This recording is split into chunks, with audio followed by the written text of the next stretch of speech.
देखा, उन्हीं को तुम हमसे हरण करके ले जा रहे हो। देखो तो ये कृष्ण भी कैसे हैं, जिनके लिए हमने सब कुछ छोड़ा, वे ही हमको छोड़ करके मथुरा जा रहे हैं। आज तो मथुरा के स्त्रियों की प्रातः बेला सफल होगी। वहाँ जाकर के हमारे कृष्ण, हमारे श्याम सुंदर अपने मधुर मंजू भाषण के द्वारा उनके मन का अपहरण करेंगे और फिर वो हमारे पास क्यों आएंगे। लज्जस्मिता विभ्रमई भ्रमण, क्योंकि वो तो मथुरा में जाएंगे और मथुरा की जो स्त्रियां हैं वो नागरी हैं। हम तो गांव की हैं, वो नागरी हैं। नगर में रहने वाली चतुरा, हम गांव की गंवार। अब हमारी ओर कृष्ण का ध्यान क्यों जाएगा। अब तो वे श्री कृष्ण का दर्शन करेंगी और उन्हीं को परमानंद की प्राप्ति हो। अरे इस क्रूर का, इस अकारुणक का नाम अक्रूर नहीं होना चाहिए। देखो तो हम लोगों को कोई आश्वासन दिए बिना हमारे प्यारे को ये लिए जा रहा है। बड़ा कठोर है इसका हृदय। ये ग्वाले भी कैसे मदान्त है।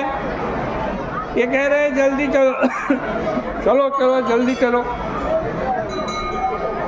बाद में गोपियों ने कहा कि हम आगे बढ़कर के श्री कृष्ण को रोक लेंगी, जाने नहीं देंगी।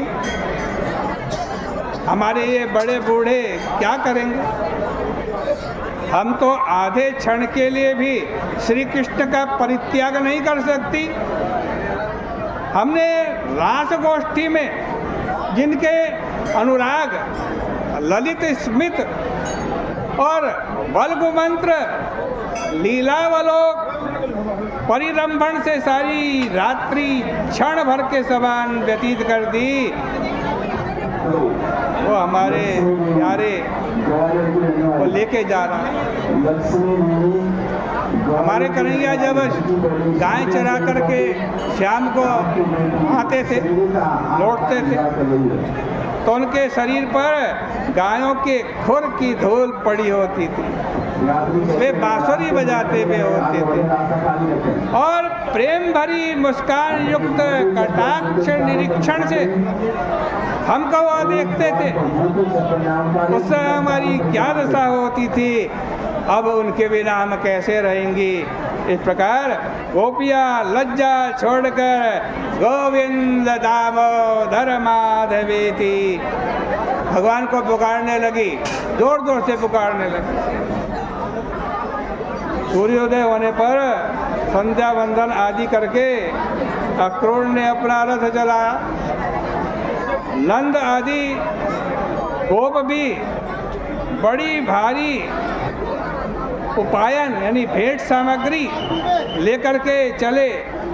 गोपियाँ यह आकांक्षा कर रही थी कि श्री कृष्ण हमारे लिए कुछ संदेश, कुछ आश्वासन देकर के मथुरा से जाएं।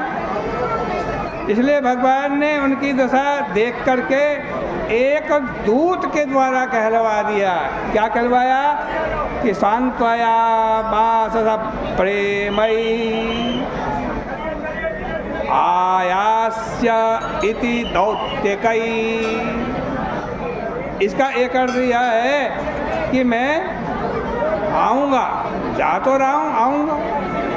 आयास्य मैंने आऊँगा।